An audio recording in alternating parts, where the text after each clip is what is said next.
that the family and I kind of grew up in. My father was not just in the Air Force, but he was an active combat bomber flyer. And my mother, for the spot, was, a true mother at home. She used to teach at school where I was learning in Delhi for some part of her years. So that diversity kind of, uh, got instilled in me right from the beginning, both in terms of developing new relationship, new friends, dealing with all sorts of communities, and of course, seeing the diversity that we all know India is about. Just fast forward, went through different K through 12 schools as a result of that, and then settled in for my undergraduation at St. Stephen's College in Delhi. My I studied in India and grew up in India up until my undergraduation, and then I came to the U.S. like most of you immigrants, for my advanced kind of studies over here. I'll switch to the career path in just a moment. In my family, my nuclear family is all here in the U.S. Two sisters, and my parents live in Southern California. And then my immediate family is my wife, who's an attorney here in Dallas, and then we have three boys who are now kind of young men in their early 20s. God has been kind, and we've had the support of many friends. Just like y'all. Just turning and wrapping up on this thread is turning a little bit to the career path. I'd never seen a computer. Well, let me take that back. I actually first saw a computer in my second grade, maybe, in Delhi, and this was Jagdeep. You mentioned IBM, and in some sense, through my life, I've had 3 incidents with IBM. And a school trip took us to what used to be the for those of you who are familiar with Delhi, what used to be the International Doll Museum and IDM, or International Data Machines or something, before IBM and Coca-Cola multinationals got thrown out of India in the 1970s, and the assets got acquired by this company called IDM. Anyway, there we were taken on a school trip where an IBM computer played the tune of the Indian national anthem. That's the first time I saw a computer. So we're talking about early 70s. And after that, I never got to see a computer. There were no computers in India. And when I did some work in India before I moved here, my managers in a company where I did a little bit of work told me that I was too careless and I couldn't handle computers. So that was quite interesting. Nevertheless, what life had in store for me was to come to the US and study my master's in computer science, which I did in Mississippi, and then did my research at University of California, Berkeley. And I feel privileged to have done my research in TCP/IP. And I'll speak to this a little bit more when we get to kind of the technology portion of the discussion. And when I got my first career job, which was with Motorola in Austin, Texas, I ended up designing and deploying what at that time was the second largest TCP/IP network of the world. So in that sense, to put it in perspective with contemporary times, I've been not just a witness, but a practitioner to what I regard as perhaps the first bookend of my career in deploying, one of the most significant technology infrastructures of this world, and that is TCP/IP, that led to the birth of the internet and the web. And perhaps as I close down the last few innings of my career, in let's say the next 5-10 years or whatever it's going to be, um, I'm enjoying certain opportunities to install kind of the next new infrastructure of our times that we all think it is going to be, and that is decentralized distributed ledger technologies and blockchain. So really important kind of bookends into my career, and everything else was just a quick kind of a dream. Back to you, Jagdeep. No, I think that was great. I mean, it's interesting. When I was doing my engineering, we were reading TCP/IP, and the browser back in the day was a Mosaic browser, right? Yes. So that's where internet started for me. Let's go to distributed ledger, right? So if we were to level set everyone on blockchain versus distributed ledger, what would be a basic definition that you would say describes that? Before you go, can I make one sort of housekeeping announcement? Like, don't turn your mics off. If you have questions, ask questions as we go along. Turn your cameras on, be interactive. This is not a Jagdeep and Gurvinder show. So make it as interactive and ask questions. Sorry. Absolutely. No, absolutely. And I'll keep an eye also on the chat room over here. Otherwise, Jagdeep, just cue me in. The way to look at blockchain networks is, there are multiple ways depending on how you scope a blockchain, discussion or a solution. The first thing, just to level set, and sorry if I'm being elementary for those of you who are kind of pros over here already. The first thing to keep in mind is not to think of blockchain as a technology. There is no such thing as the blockchain. There's no one blockchain. It's a pattern. It's a pattern, just like web architectures and three-tiered architectures and client-server architectures are patterns of technologies. And the blockchain pattern, as distinct from ledger technologies, I'll make the distinction in just a moment a little bit clearer. Its implementations is in certain technologies. Of course, the most common and the grandfather of all is Bitcoin. And I'll come back to expound on that also in a little bit in a moment. The other big grandfather or father is Ethereum. Most of you had not just heard of these, but are invested in these. And beyond that, there are multiple others, which in my prediction 2 years ago, 3 years ago, I was thinking that the market would consolidate and it'll settle on 2 or 3 or 4 or 5 major blockchain platforms. But it didn't so. And in fact, there's ever more innovation than I've seen in the last 7 years that I've been in this space. My entry into blockchain was around 2013 and 2014. Me and a few others during our work at IBM actually pioneered the use of blockchain in enterprise. So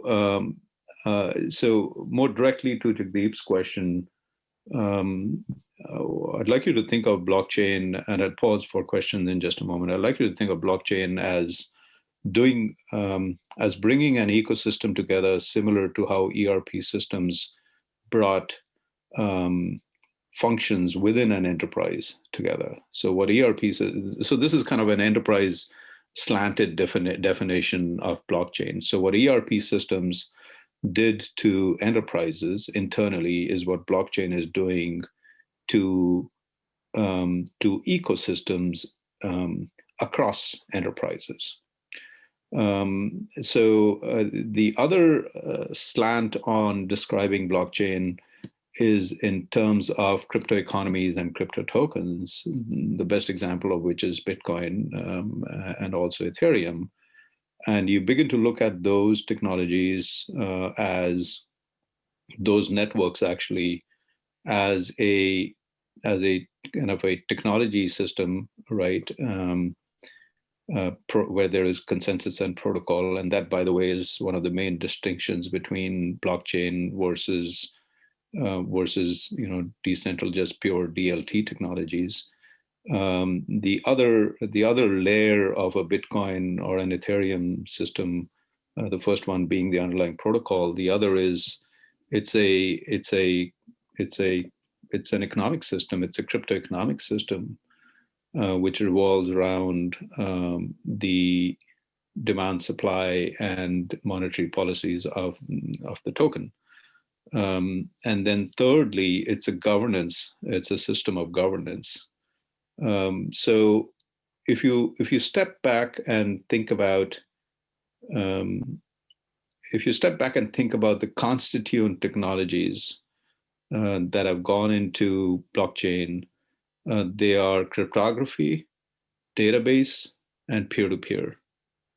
And individually, these technologies are not new. They've existed for decades. In fact, TCP/IP and the internet intrinsically was designed to be a peer-to-peer network. Now, of course, massive centralized properties like Facebook and Google situated on top of it, which made it centralized, which made it behave like centralized, including DNS and those kind of things.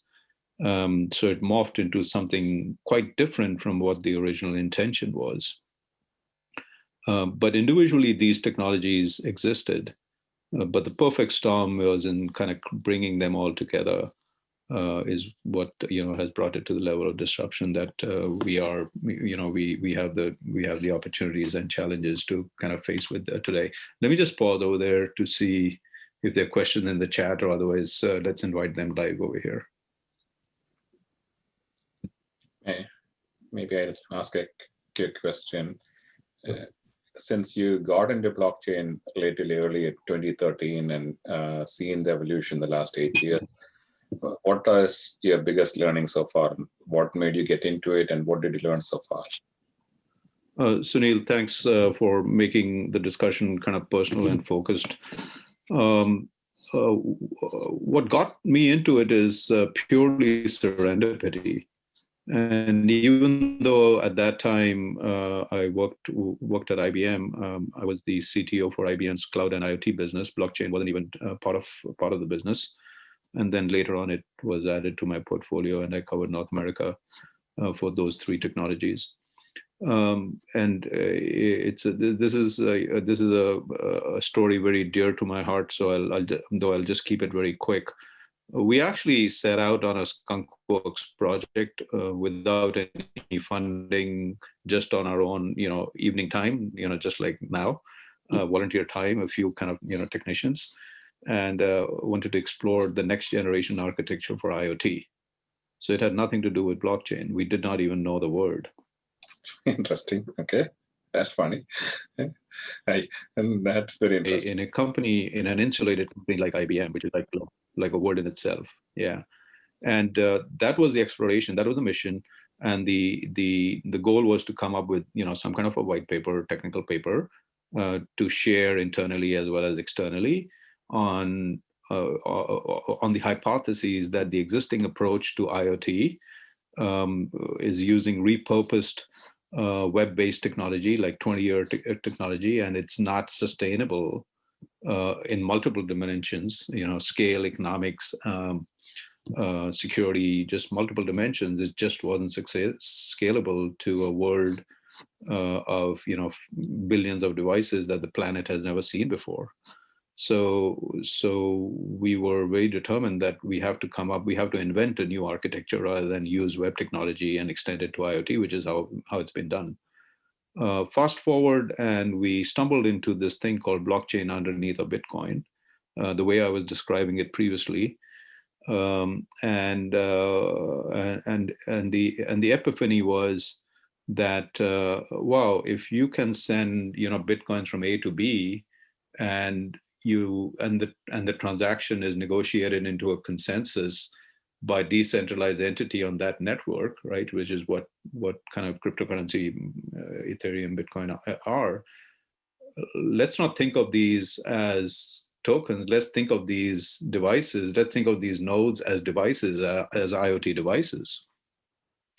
Yeah, given there are constraints, there are resource and compute constraints on edge IoT devices.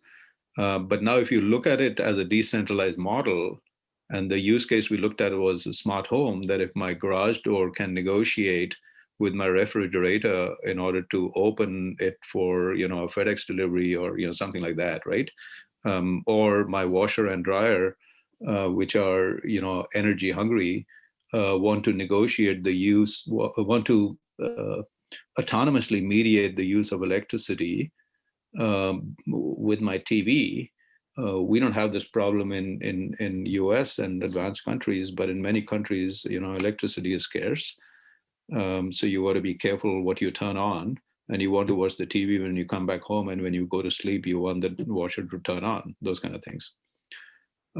So we got Samsung to partner. They have all these devices that I just mentioned, and basically implemented a proof based on Ethereum 0.5 and presented it at the CES in Vegas. And then one of the biggest talks I gave was the keynote at the Samsung Developer Conference in Moscone, and things just kind of broke loose after that.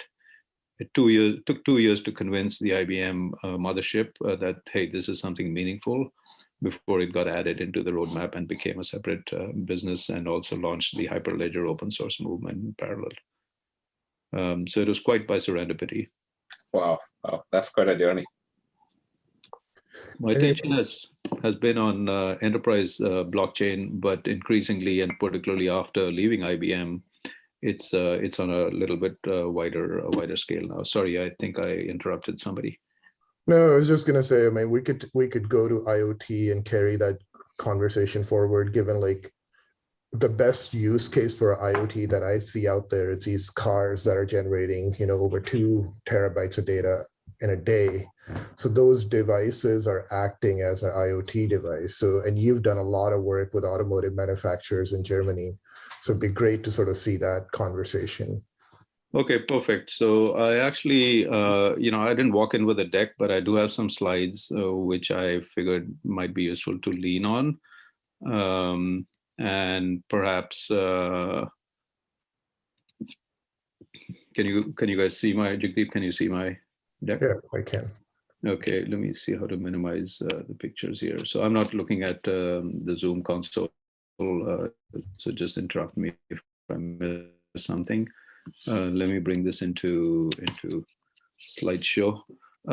So let me just level set for the benefit of everyone, just on maybe this basic slide about blockchain, a little bit more elaboration, Jagdeep, to your previous question, and then I'll jump into the automotive. How about that? Sure. So this is particularly for those of you who are kind of novices or the curious over here. So if you think about, bringing an ecosystem of entities together, everybody has their own database, which is kind of by the different icons in the diagram on the left. And in a blockchain environment, everybody has a replica of the same database, right? So just think about it of that way. But don't think of blockchain to be just another database. Storage and database is one piece of it, which is just like it is part of most technologies. But what is really different is that everybody has the same replica. So if you look at the sub bullets on the right side, and then the sharing can be private or public. We'll talk a little bit more about that. And everybody is on the same state. The problem is, like in a supply chain or an inventory, you don't know who has what. Or think about a real estate transaction or buying a house. Think about a car registration. Think about title change. Those kind of things. Think about automotive records. Those kind of things. So how do you get everybody to the same state to recognize the truth in the data? And that requires a certain kind of a governance and a specific technique called consensus protocols. It's a whole field of specialty in itself. And that's why I don't want you to look at it as just another database. There are multiple other layers and of mechanisms which bring it to this common state. it's not easy for those of you who come from a computer science background. It's not as easy. The biggest and the classic challenge in decentralized distributed systems is how do you have state consistency in a scattered environment? If it's centralized, if it's a mainframe or otherwise centralized, it's not a concern. You have just one thing to deal with, and you can establish state over there, you can control it. There has to be an incentive mechanism on why these entities should participate. And there has to be decentralized governance, which is a little bit to the consensus part that I was talking about. I'll just kind of pause and go back to the main question that Jagdeep was asking. That kind of being a little level setting on blockchain. Now, if we look at this diagram, it kind of lends to a couple of points of elaboration. The rectangle. So on the left side is kind of the representative, both IoT as well as a decentralized environment, where you have toll authorities, you have title on the left, bottom left, you have digital wallets in the cars. I'll come to a video, kind of an example from Volvo or Jaguar in just a moment. Then you have kind of fleet movements, kind of where they are, location. You have ownership and custody. Then you have like ride sharing kind of things represented on the right side of the left portion of the picture. Now, the concept of blockchain, I won't get into the middle rectangle on kind of how blocks are added, but that's the idea of a blockchain where each block is kind of a, let me just simplistically state, a function of the preceding block. And that's what kind of ties them, and together indelibly. Kind of, they get chained and they become immutable. But the main idea is around the rectangle over here. And particularly if you think about automotive, where a vehicle's persona can change from being a passenger vehicle during the day to a delivery vehicle, maybe in the evening or in between, a little bit of what Uber Eats and all is doing. It could be a ride-sharing vehicle, and then the vehicle could have a digital wallet, which pays for its transactions. And then it disrupts the insurance agency because you now have a varying profile of risks depending on which persona the vehicle takes on and how it's used. The insurance underwriting on it will also change. You have digital title and asset transfers and liabilities associated with it. And then, of course, you have, toll and those kind of things. So when you think of this kind of an ecosystem, how do you manage the identity if a vehicle changes its persona from one to the other? Those are things that can be hashed onto a blockchain, and that way there is an indelible record of some of that. Let me just move over here, take you through a couple of slides, and then I'll pause.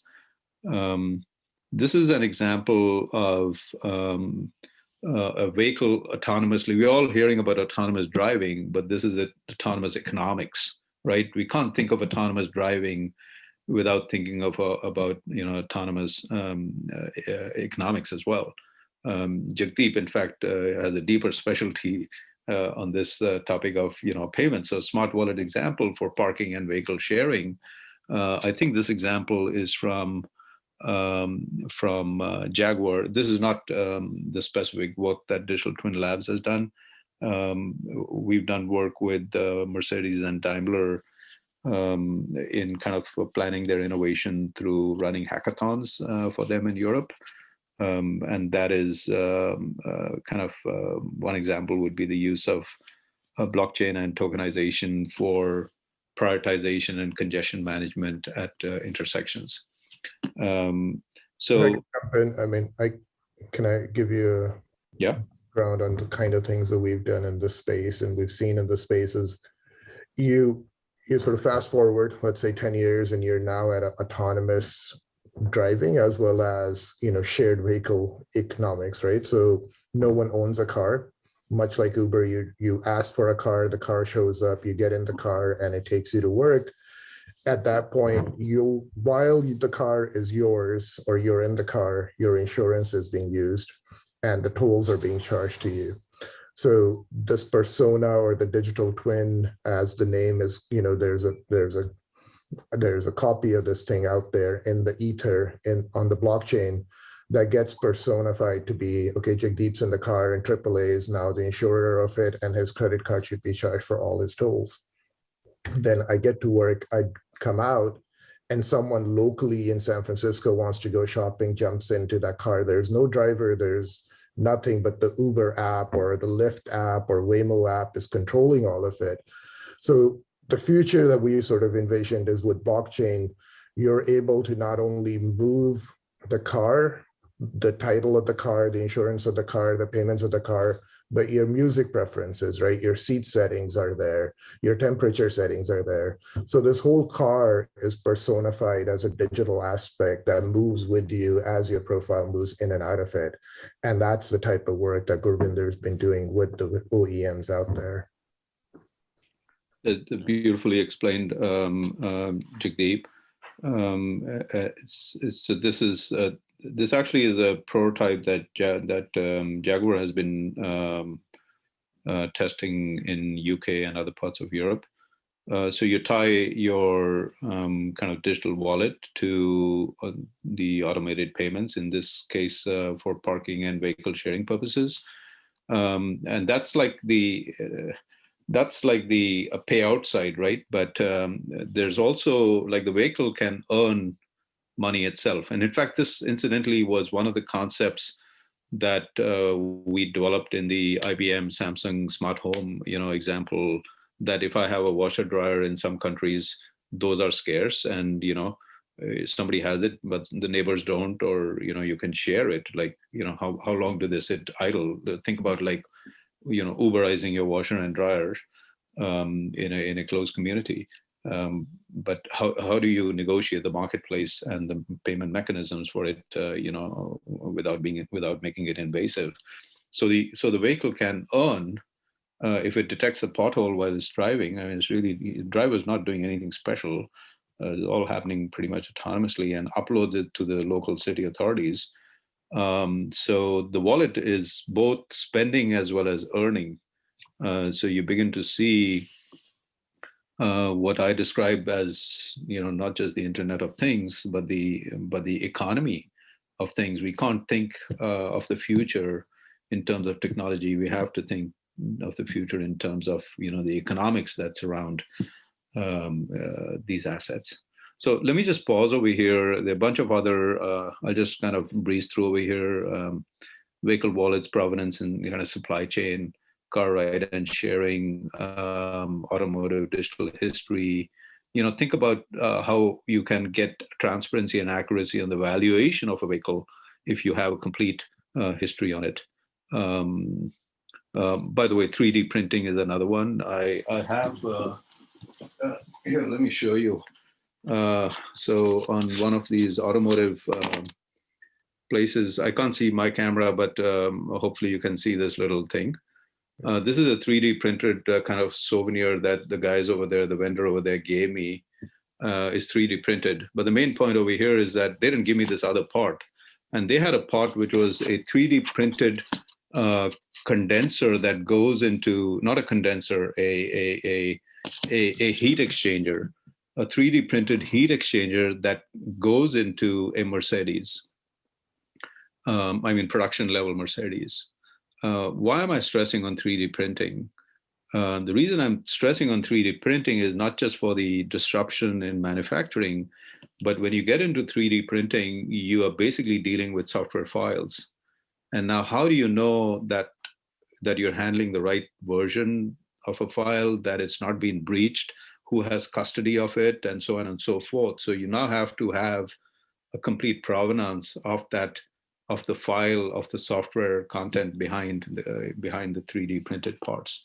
Otherwise, you don't know what kind of parts you're going to be printing. So let me just pause over there, and I'll come back to my kind of Zoom console over here, so I can begin to see you guys again.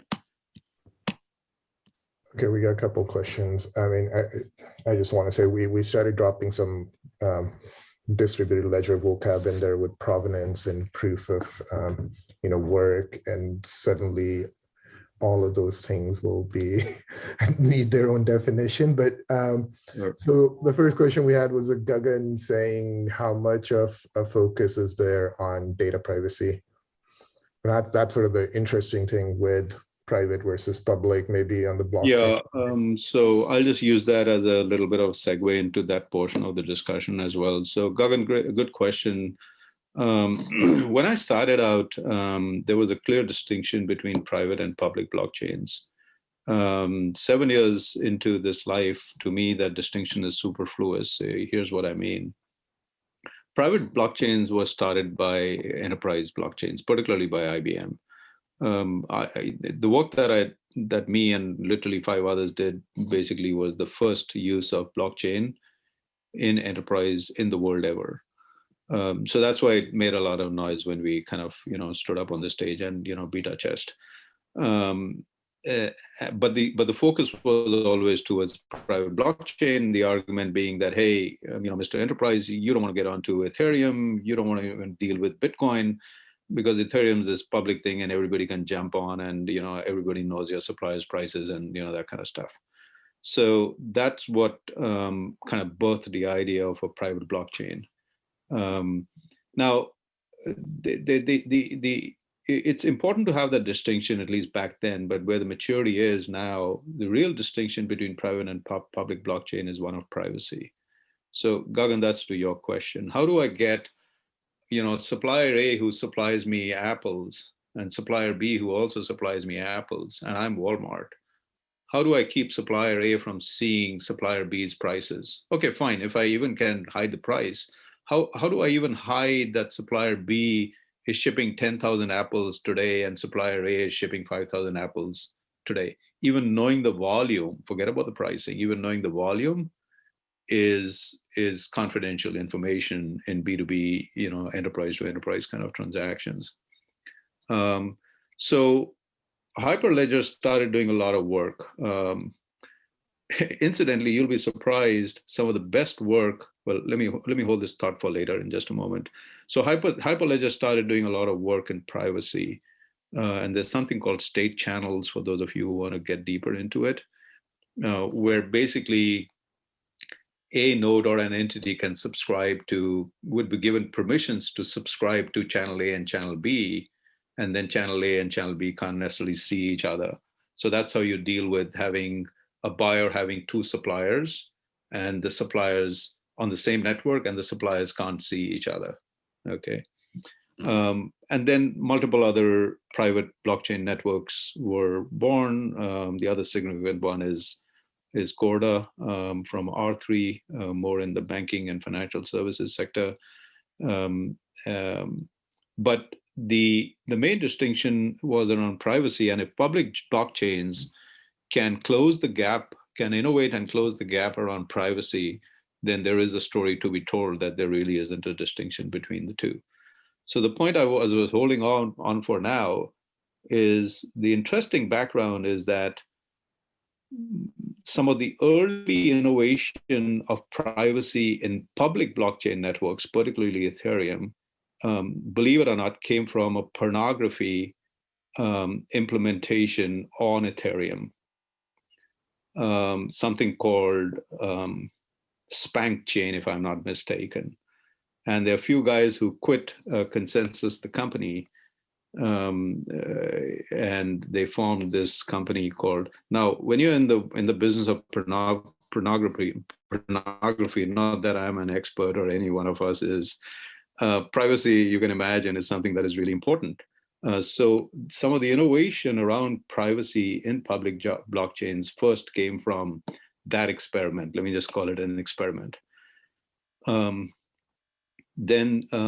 Then more recent work in zero knowledge proofs, we won't have time to get into that, but it's an area any of you, if you want to look at deeper, is gaining a lot of attention.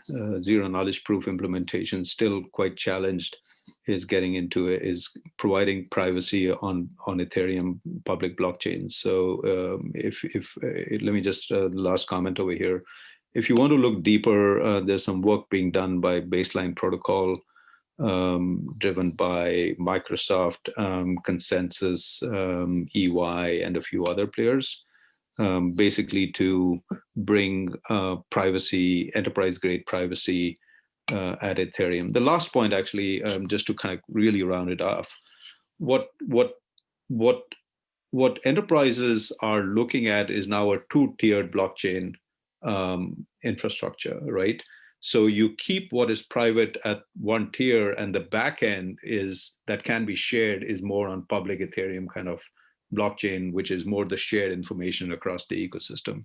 So I'll just kind of pause there, wrapping up that question. What else? Did that answer your question? It does. It's a pretty interesting insight, actually, and seems like a catch-22 where we're trying to, put this technology into the mainstream and struggling on the privacy side, which is a struggle anyhow, even with the existing data. So thank you. Absolutely. Thanks. It's a fun thing to do. I'm just going to drop the Block Explorer in there if anyone wants to just look at a certain address. So you may not get to the endpoint to know whose block address that is, but you can start looking at all the transactions that guy's been doing. So, I mean, if you want to have fun, just go to btc.com and start playing with some of these blocks and see who's been paying who. You don't really get to the end user, but it's good to look at those. One right up your alley, Gurvinder, is this one from Roop. Do you want to unmute yourself and just ask the question? Hey, everyone. Can you hear me? Yep. Hey, so I work in the automotive industry with Stellantis, formerly Fiat Chrysler. So I kind of piqued my interest there with those slides with the automotive stuff. So looking into the future of automotive is something I always enjoy doing. So I wanted to know what you kind of foresee that automotive manufacturers will have to do in the future in order to integrate blockchain. And do you think that in general, are they off to a good start at that, or are they lagging behind on those kind of things? Yeah, they're lagging behind. And they're lagging behind not because they're not innovative. In fact, quite excitingly, automotive, as Roop, you know better, is one of the most exciting innovative sectors right now. But I think they have to prioritize because a lot of the R&D is going into sensor technology. It's going into electric EV technology. It's going into autonomous driving technology. So blockchain is not, I wouldn't say it's at the top of the list in light of those priorities. And then the second point I will leave with you is I'll point you to something called the Mobile Open Blockchain Initiative. It's I believe the URL is dlt.mobi, M-O-B-I. Otherwise, just Google it up. In fact, I'll drop it in there. It's dlt.mobi. dlt.mobi. So in fact, Digital Twin Labs, my venture, was one of the co-founders. I'm not actively engaged over there. If there's any introduction, the founder and the CEO is a good friend of mine. I'm happy to make an introduction, anything useful to you. They are basically an open source, standards formation organization advancing blockchain in automotive. So I'd encourage you to look at the work they've done. BMW is the other OEM that has adopted a few things. The biggest use case around blockchain use is automotive has been for VIN numbers, VIN number identification. So identity is another use case by itself on blockchain. There's been a working group, and perhaps the most advanced working group at Mobi has been the one on VIN. Another blockchain, another working group they formed, if you're interested, you can jump into it, is one on supply chain. So that's the other use case, which is a little bit to what I was describing on provenance of parts, increasingly 3D parts, but all other parts as well. The use of that in blockchain. But that use case is not unique to automotive. because both in my experience, in my direct work, as well as broadly in the industry, supply chain use of blockchain is the single most adopted use case in enterprises. That's been in diamonds, for the global trade of diamonds, which I've implemented for one of the large diamond companies in Europe. And then for the tracking of global container shipment. So that's a logistics kind of a supply chain, and food, tracking of food and nutrition, something that I'm doing at the Gates Foundation. Walmart has also been in some of these areas for tracking of food and supply chain and blockchain, using blockchain. Roop, did that answer your question? Yeah, no, those are great thought starters there that I'll follow up on the resources as well. Sure thing. What else do we have, Jagdeep, on questions? Let's knock those off first. One was like, how is pandemic impacting, and what initiatives you think are going to be key to further the growth in this domain? So like blockchain, and how COVID has helped expedite it. I feel like digitization overall has been helped by COVID. Yeah. So if I'm understanding correctly, if I'm hearing correctly, is the question about kind of COVID and blockchain? Or how's the pandemic accelerating the adoption of blockchain? I think the single, just quite directly to the pandemic situation, there's been an initiative for the use of blockchain and digital health passports. It's a very controversial area, and I've been in it actually directly myself from pretty much day one. Around the middle of last year, which was reasonably early in the pandemic, we formed just a volunteer group called the COVID Credentials Initiative. You can search that up. I think it's covidcreds.org or something, COVID Credentials Initiative. And basically it was just a convening body. I headed up one of the working groups. I'm still active a little bit peripherally now, to bring in, shore up what all experiments, proofs, POCs have been done by anybody in the world. We thought we'll get 40, 50 people. On the kickoff call, we had like 150 people, and the membership grew rapidly to like 400 or 500 people. On any typical call, there were like 50, 60 people. So that's been one use, and I think there were like 40, 50 demos that got submitted. Let me just fast forward. That initiative actually got merged into, for those of you who are more interested in this, got merged into what's called the Linux Public Health Foundation, which is part of the Linux Foundation, and got merged into that entity. And there are some deeper experts than I am on the topic of what's called DID, or decentralized identity. And also called VC, or verifiable credentials. These are, deeper slices in the blockchain umbrella.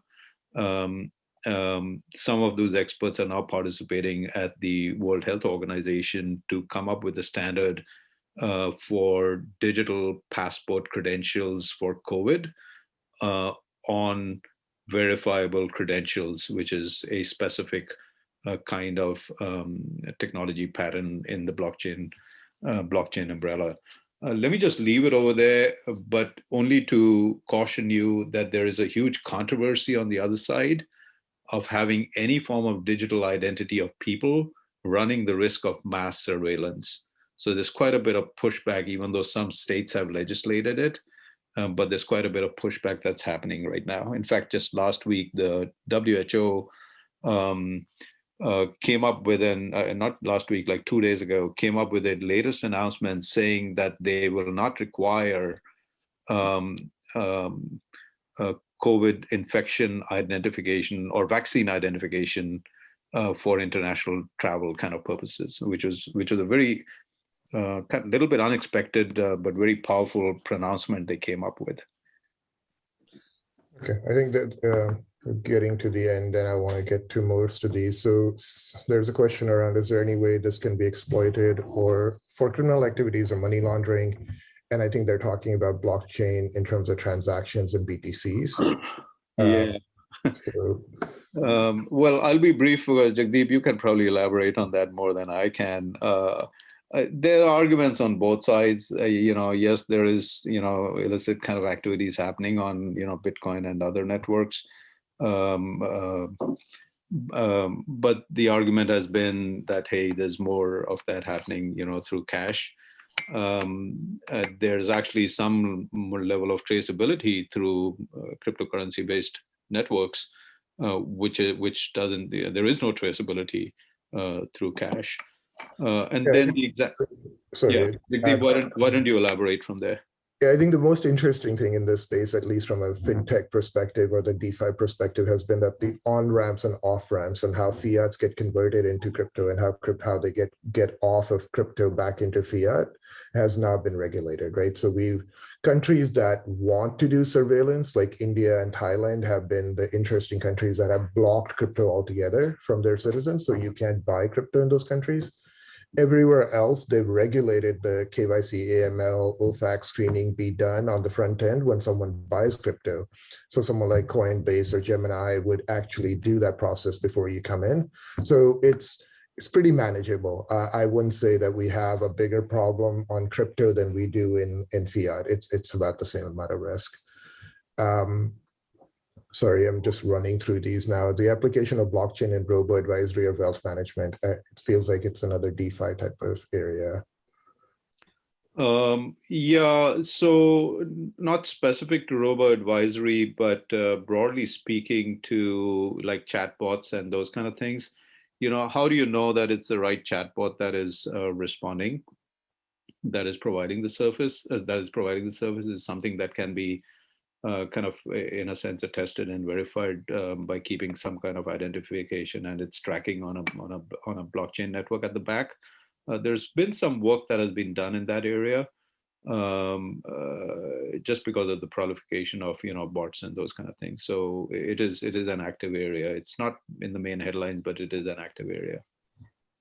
Yeah, and I mean, I don't know if there's a blockchain case for robo, but there's certainly a cloning and digital twin case for that, right? So if you know people like you're part of a cluster, there's a lot that could be done there. A Singh, you had two questions. Do you want to get off mute and ask those? Hey, Jagdeep, can you hear me? Yep. Hanji. My question is for Gurvinder Singh and Jagdeep Singh. You can also jump in. Sir, let's say, and this is a conceptual question. Let's say you are given a power as a nation state would like to have it. How would you kill blockchain or distributed ledger? If you are given the task to kill it, how would you do that? Well, one way is that the country completely bans it, right? So a huge population of the world doesn't have access to it, which kind of diminishes its power. There has been a theory of the 51% attack in proof of work kind of networks that could take over a blockchain network. There's also been a third argument, and then I'll give it to Jagdeep for anything else. Of a country like China, could come and generate just blank blocks onto a Bitcoin network and kind of take it down that way. So there have been some theories around that, but the truth so far 10 years into this has been nobody has really taken down the Bitcoin network. Nobody's actually even breached it. The breaches that have happened at exchange and smart contracts level, not at the core protocol level. Over to you, Jagdeep. Just to follow up with that, what you just described would be a limiting factor for within a certain geographical region. But my question was, if you have to take it down globally, how would you do that? Is it possible? I'm not sure I understood the question, but it's really not delimiting geographically because there is no notion of a geography in a decentralized network. The geography gets introduced only if a certain country, border sovereignty doesn't, permit its entry. That's the only thing that would kind of delimit it geographically. I think when you say China can do something, that's sort of using a crypto attack type of nomenclature, where a rogue country goes and starts creating blocks and using up the chain, right? That's like doing a DNS on a domain type of idea. Yeah. Yeah, there's a YouTube very interesting video I would point you to. I think the guy's name is Mike Green. I could be mistaken. It's like do a search on YouTube for like the biggest debate on Bitcoin between him and the other guy's name is Pomp, P-O-M-P. Yeah, I think it should come up in your search. It's pretty interesting to listen to the arguments. Sorry, did you have another one? My second question was, and let me talk from the other side because my questions are a little bit conceptual, not at the protocol level. How would blockchain diminish the power of a nation state? I'll take a stab and then give it to Jagdeep. The power of a nation state in US is its dollar. Oh, hold on. I'm not talking about the US, but in general. Because this is the first time in the human history that money has been separated from state. And according to me, the state will come with all guns blazing. If that takes a real shape, it goes to a high level. It's first, we're making an assumption that a coin or a cryptocurrency is a form of legal tender, right? No country has yet said digital currency is a form of legal tender. What you're doing is you're converting a legal tender, which is the fiat of that country, into a crypto, and you're using it as a limited set of places that accept that crypto. So you cannot use a Bitcoin everywhere a dollar is accepted. You cannot use it everywhere, a rupee is accepted if India ever goes there. So to say that a crypto is a currency it's conceptually an investment. It could be a currency, but it's not a legal tender that's been recognized by anyone at this point. So I'm not sure that you can say that we've created a currency at the same level. If the Danish end up doing it or the Chinese end up doing it, where would People's Bank of China is doing right now? And the People Bank of China project is not even on the blockchain. They're thinking of a digital currency, going out with a digital currency. They're piloting it and they've been doing it for a while, but not on blockchain. So it'd be interesting to see when we get to a point where cryptocurrency replaces a legal tender of a country, and how do you differentiate that or bring it down? Does that make sense? And I think we're going into very conceptual, and I want to get to some of the other ones. Maybe we'll come back to yours. Is that cool? Sure, please go ahead. Okay, sorry. Amr was asking, there are so many crypto coins available, how to pick or own one. Are you asking us to, which one would you bet on, Gurvinder? I'm not, I really am in this for the technology, and I'm a builder. I build systems. I'm not so much in it for the speculation or the investments, though I am invested. The whole DeFi space is very, very exciting. Let me just broadly leave it over there. I'm not a good advisor on investments. Cool. Can we use blockchain to eliminate corruption in India?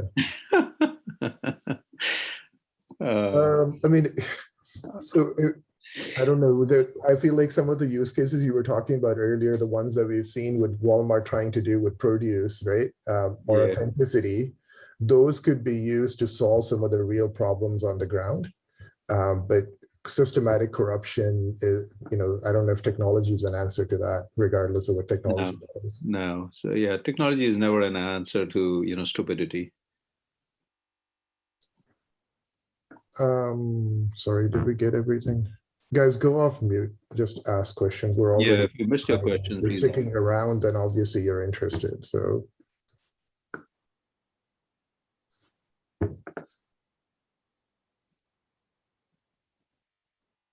Anything else?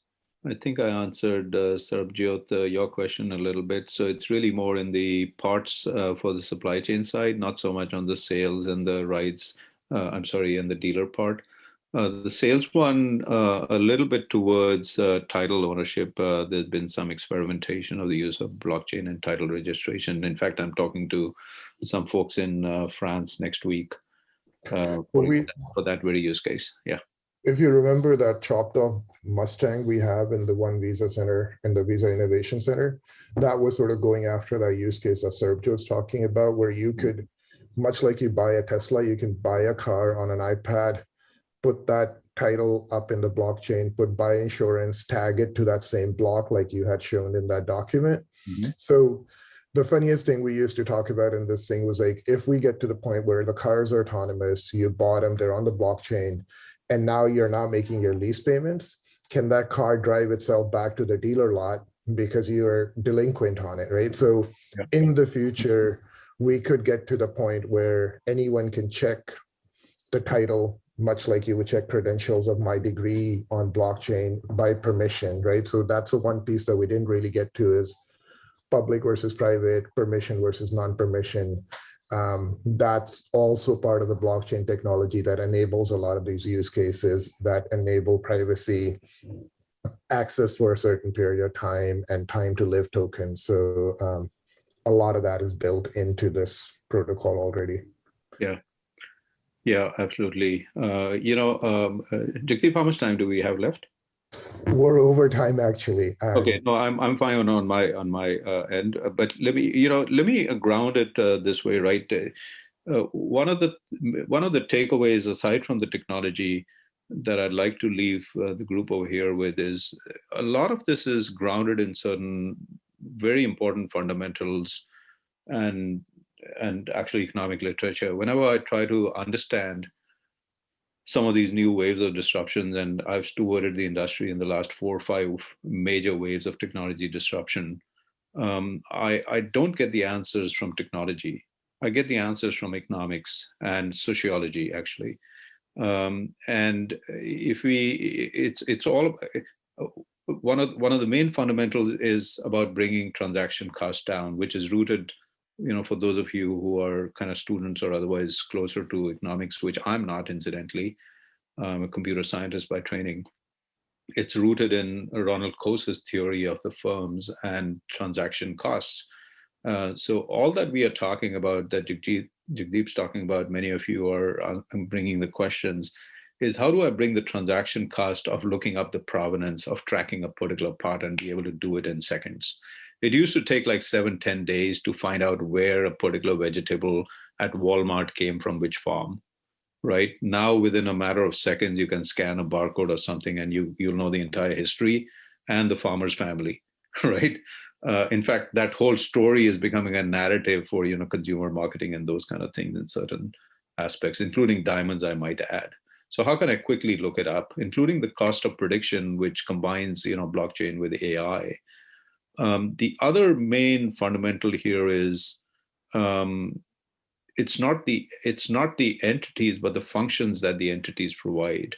So I'd point you to the work by a guy called Doug North, who's a Nobel Prize laureate from earlier this decade, or 2012 or something, in economics.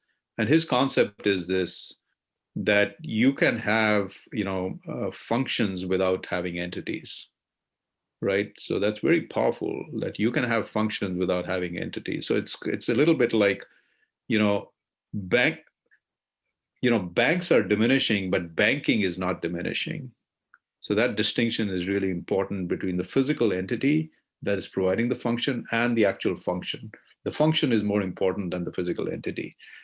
So all these are grounded in economics and certain fundamentals which are really driving this disruption. Back to you, Jagdeep. I don't know if you have another blog or book recommendation. Sarabjot was asking, I think you're trying to ask from a developer perspective, not from speculative investment in coins, but feel free to unmute or add to that question. But I think 101 blockchains is a good place. You can just go there and do some courses and get certified if you want to play with blockchain. Yeah. If you go to Ethereum's website and Consensus's website, they have some very good early starters, just basic stuff on Ethereum, on blockchain, which is a little bit Ethereum kind of slanted, but it's very useful. Yeah, 101 blockchain is also the one I was going to point out. Sandy is asking how or can it affect social or economic inequalities? Yeah, very interesting question, Sandy. Jagdeep knows he and I, we are involved in certain, what are called, human-centric kind of initiatives and thinking. So there's some work that we looked at more from an analysis, not an implementation in the continent of Africa on, it actually goes back again to the use case of farmers access to capital in Africa, and I'm sure many other countries, including India, access to capital is a huge problem. And this is, I think, a part of the whole farmers protest movement in India as well. And in the Africa study, what we found out is that the problem was that the lenders, the financial institutions, didn't have enough data on credit worthiness of the farmers and didn't have transparency into the use of assets, meaning the farmland, the farm equipment, and those kind of things. So if you want to borrow, so many dollars or whatever equivalent to buy certain, tractors or farm equipment, that would be a problem if they don't have that kind of transparency. So the use of blockchain would help over there to provide the transparency to the credit lenders, provide more creditworthiness data, and prevent kind of market fractures, and thereby prevent economic inequality in this particular cases of not just farmers but the families around them. Sandy, that's a little bit of a teaser response to your question. There are other examples around social and economic inequality. So I think I want to close off because we've gone 15 minutes over, but the idea of this talk was just to give an overview of blockchain, where it comes from, where it's headed, and the background behind it. This in itself could be a series of talks. It could be a whole course but in itself. And then different aspects of it, like Bitcoin and investing and coins and how to create your own coin. Like we've gone from tokens to ICOs to now NFTs, all using the same basic concept of a tokenization that comes out of blockchain, right? So there's a whole different world out there. And if you guys have interest and if you want to set up some time, I think Gurvinder and I can sort of work on setting that up for people who are interested and to go deeper and do something. But this was more for Udaan to just put this subject out there, put this vocabulary in our youth's mind so they start thinking about it, looking it up, and make them curious about it. Open to any other feedback you guys have. Did this help, not help? Like, did we confuse you even more?